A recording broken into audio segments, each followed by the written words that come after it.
Hi, I'm Tim, he's Mike, and welcome to Around the Crown, a WatchBox forum for discussion of topics in Rolex. Today, we're discussing the history of Rolex customers from the 1980s to the present.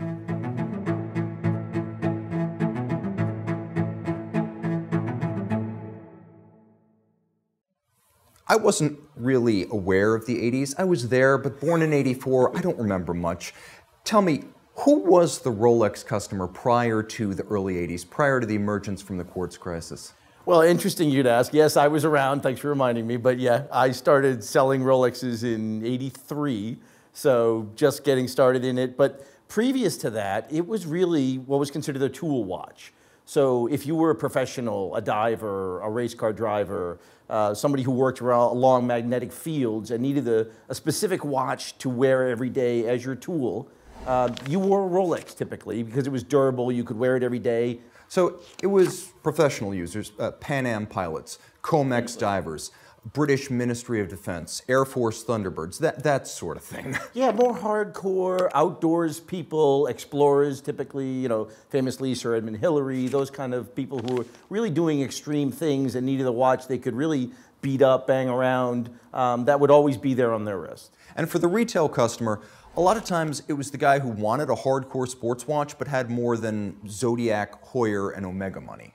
Yeah, it wasn't only money though, it was bulkiness, it was size, it was that durability thing. They were never the most accurate at that time. They were never the fanciest. I mean, if you were buying a fancy watch of that time, it was Patek Philippe or Vacheron Constantin. It was not considered of that ilk, and a lot of people back in, especially the early 80s, considered them too big. You would get them to try them on and they're like, oh, I just can't wear a watch this big, 36 millimeters. So, late 70s, the Quartz Crisis is pretty much reaching its peak. Watchmaking schools in Switzerland are just trying to, they're just trying to get applications at that point. Brands like Breitling, Blancpain, basically a box of copyrights waiting for a resurrection. The death spiral of the SSIH and the ASWAG was still in process. But Rolex had passed the test. Rolex knew it was going to survive the Quartz Crisis, but it was reinventing itself. How did that get traction in the early 80s? I wonder how it really started, because I lived through it, but it just switched one day and suddenly a steel and gold Rolex became the thing to have. You know, it was Izod, BMW, and Rolex, and they were equal, and if you didn't have that, you weren't part of the club. Yeah, E30 BMW 3 Series convertible, you get the picture. and it was an era when size wasn't necessarily what people were looking for, but ostentation was great. Triple gold from the Tridor. You had yellow, white, and rose in one bracelet. Jubilee dials, diamond set watches. We had our first two-tone Submariner ever. Branding was big, but the watches themselves weren't. Yes, it was really all about showy, flashy. It was the 80s. You know, it was the era of Reagan, and it was America was bigger and better, and everything we could do was bigger and better. And that's really where Rolex grew up, and the demand just exploded. I mean, it was when the early 80s, you know, you had to push Rolex. People didn't come in banging on the door for it. And then, you know, by the mid to later 80s, we would have 30, 40 men's two-tones sitting in the vault at Christmas just trying to get them out the door as fast as you could because it was the thing to have. And if you really were the gold Day-Date, the president's watch, I mean, it was just the thing to go with. Yeah, you could have a watch that was prestigious and opulent without being enormous. And along those lines, we started seeing for the first time a real large-scale female interest in mechanical watches through Rolex. Yes, and again, it really started to me was the ladies' two-tone was hugely popular. They were not, again, they were not terribly accurate, especially in the lady sizes back then. But it became the watch that you could wear, and the husbands who started loving Rolex and getting them would get the ladies into it. Then it became the birth of the Crown collection. You know, beautiful boxes, diamond bezels, scarves to go with it. The whole package would come together. And I mean, it was a big thing when diamond ladies' Rolexes became really the status symbol. Generationally, though, you got to figure the baby boomers, the people born between like 1945 and 1964, so they're beginning to hit their earning years. Is it fair to say that they were driving this market at the time? They were exactly who was driving that market. I mean, it was kind of the, you know, late 20s to 40-year-olds at the time who, again, the economy was booming. Wall Street had kind of its first explosion. You know, it was, you know, back in the 60s and 70s, bankers were conservative gentlemen who, you know, worked on Wall Street but didn't make huge sums of money. And then the takeovers came in, and you know, the Gordon Gekko era came in. Greed is good. Greed is good, and greed is good. You had a Rolex on your wrist, for sure. Now, entering the 1990s, Rolex is sort of grappling with its change in identity. It's gone from being an upscale tool watch supplier that always had upscale models. If you wanted a dress watch, if you wanted gold, that had existed. But now Rolex enters the 90s really more a totem of status. No one needs a mechanical watch, so you buy a Rolex to make a statement. What was the hallmark of the 90s Rolex buyer? How did things start to change? Well, the 90s really made a switch in my mind as Rolex really ramped up the quality. So if you go back, and I remember when I started here, we'd have some of the younger traders get a Rolex in from the 70s or 80s and be like, is this real? Because it was light, the bracelets stretched a little bit, they were all made in different markets. But those 90s really came to another level of standardization, a higher level of manufacturer, the materials got better, the tolerances got smaller, and they evolved their models. You know, everything went to sapphire crystals, much better lead times on service. Everything about the brand got incrementally better every year, and the new models started coming out that showed that. And I think it's also important to note that charting the changes, some of the old threads of Rolex history died off. The original GMT Master, the single time zone, that was discontinued in the 90s. We saw the end of the Comex relationship. There was no Milgauss in the 90s. Correct. Tritium was phased out in 98. Sapphire crystals were the rule by the early 90s. And the Yacht Master, which was almost like a posh take on a Submariner, became a permanent part of the collection because you weren't necessarily going to dive with your Rolex aquatic sports watch. But you looked great on your sailboat. Oh, yeah. I mean, you know. A master of your yacht. Suitable for yacht rock. A couple of phenomena worth mentioning from this period. We began to see the seeds of decline of two-tone because this was the currency for the baby boomers in the 80s. It was a big deal. I've always believed that older generations drive sales, but younger generations drive tastes. And Gen X simply didn't want the yellow gold. They didn't want it in whole, they didn't want it in part. That was the retirement watch they remembered their parents getting when they were finished with General Electric. That was Dad's watch. Exactly, great way to put it. I remember my first Rolex was a steel and gold Submariner. I still have it, I love it. But yeah, my son would only wear a steel Rolex today because that's the cool thing for the younger generation. And speaking of steel, we also saw for the first time, you talked about Rolex as having to be something you sold in the 80s, really making the case. But in the 90s, for the first time, we saw extended wait lists for steel Rolex and a phenomenon watch, and that was the Rolex Daytona. That's a great story because I remember when I started selling Rolexes in 1983, we had an original Cosmograph sitting on the shelf. It was in a box on the back wall. It was there every day.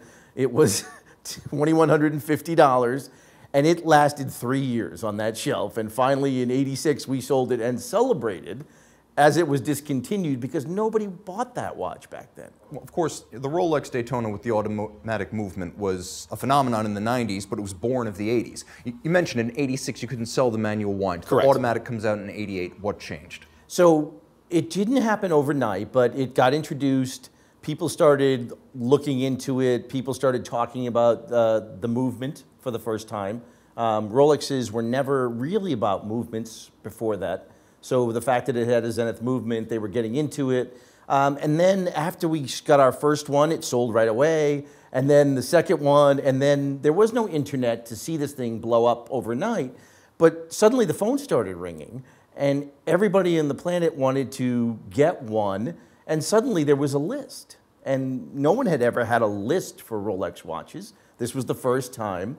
And then suddenly a couple things started showing up in ads in newspapers, because that was the time of the day, of people paying over retail for this watch. And everybody just was kind of taken back of, like, this has never happened. And it just then spiraled, and it became, you know, a year wait and 2 year wait and thousands over retail. And then it never stopped since the 80s. And it's difficult to understand exactly what caused the phenomenon, because in the 90s, two-tone was still very popular, but people weren't seeking the two-tone Daytona like this. No. We got our first ever white gold Daytona in 1997, and yet people weren't clamoring for that. They wanted the steel, and they wanted it on a bracelet. Yeah, and I mean, I think it started with the Italian market. They were always the Daytona buyers, even in the early days. But yeah, it became this collectible thing. And then early 90s, we started seeing watch shows. We started seeing people traveling all over the world looking for these watches.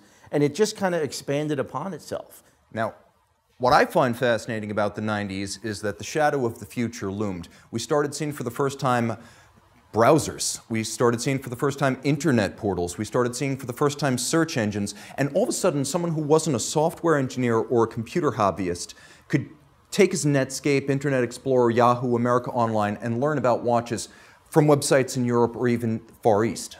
And that was probably the biggest change in the watch industry, because prior to that point, your job as a salesman behind the counter was to educate people.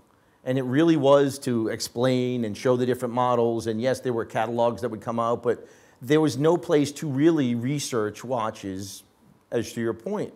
And that started to change, and people started coming in asking for particular things instead of being sold a particular thing. You know, back in the 90s is when we really started seeing what we used to call like multi-brand watch stores. Tourneau's in New York. You know, I worked at a brand and we had, 15 brands, and you would literally walk people across the brands and show them the different watches. And it was just starting to like, oh, I've heard of that. And, back then it was the Piagets and the Ebels and the Cartier Musts came on the scene. It's interesting to note because this is something that builds like a snowball as we enter the 2000s. Now in the 2000s, everyone's part of the market. We've got Gen X, we've got still the baby boomers, they're still a force, especially in the 2000s. And then, especially in the 2010s, we start to see the millennials a little bit more. Let's talk about the 2000s, first decade of this century, changes we see qualitatively with the watches. All of a sudden, the Rolex in your hand feels a lot more solid. A lot more solid. You saw a lot more attention to, platinum became a big thing. And again, even in the 80s and 90s, really wasn't as much, but then it started becoming much more prominent. To your point, the 80s were gone and the flash was gone, so platinum day dates became a very big thing in the wealthy clientele who wanted something very under the radar. We used to call it the look of steel without the stigma of low cost. If you didn't know what it was, oh, it looked like you had a steel Rolex. Also, it's important to note that we saw a lot of changes in the Rolex catalog during this period, and I think for me at least, the seminal watch is the 2005 GMT Master II, because you got the first of the super cases, yep. You got the new thick gauge clasp, you got a bracelet that's all solid links, end links, center links, the works. You got a gold watch initially, because it was gold when it came out, that felt as solid as another brand's platinum watch, and it's almost like Rolex was experiencing what Ferrari had to go through in the 90s, matching the quality of the product to the assumption and expectations that people had regarding what the brand should be like. And that's the amazing point, because up until, I want to say even into the early 90s, a lot of the bracelets were outsourced. And they weren't all made in-house, and they weren't made to a consistent and very, very high standard. And that's when that all changed. And the bracelet really gives it that feel. The cases were always solid, but the bracelets sometimes didn't feel the same way. And you definitely saw that upstep in quality, in feel, in weight, in solidity. It felt like a BMW when you closed the door. It just was solid. Thunk. Thunk. So now the fun thing in this period is that we start to see more diversity in the Rolex catalog. We also see bigger watches, 42, 44 millimeters, the Deep Sea, the Yacht Master II, the Explorer II followed, and even the 40 millimeter seemed like a bigger watch. Was that just the sign of the times? It was the Panerai effect. Late 90s, Panerai introduced this brand, 44 millimeters, unheard of. Very hard to sell. You would sell them, they would come back, they're too big. But suddenly, once I put a 44 on my wrist, that 40 felt like it might be the right size. And then I fell in love personally, and I still have my Deep Sea. I love that thing. It's huge, it was unwearable, it was unbalanced, and it was just awesome. And the watches themselves, obviously larger, more expensive, more extravagant. The 2000s really were the decade of the big watch. But we were also seeing things we hadn't seen before.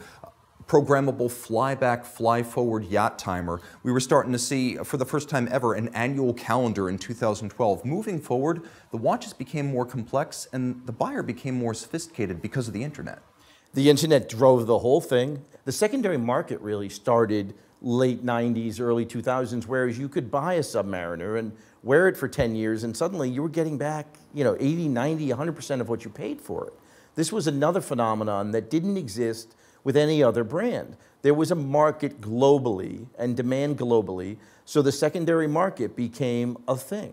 And as the new product came out and got more expensive, it kept bringing up the bottom.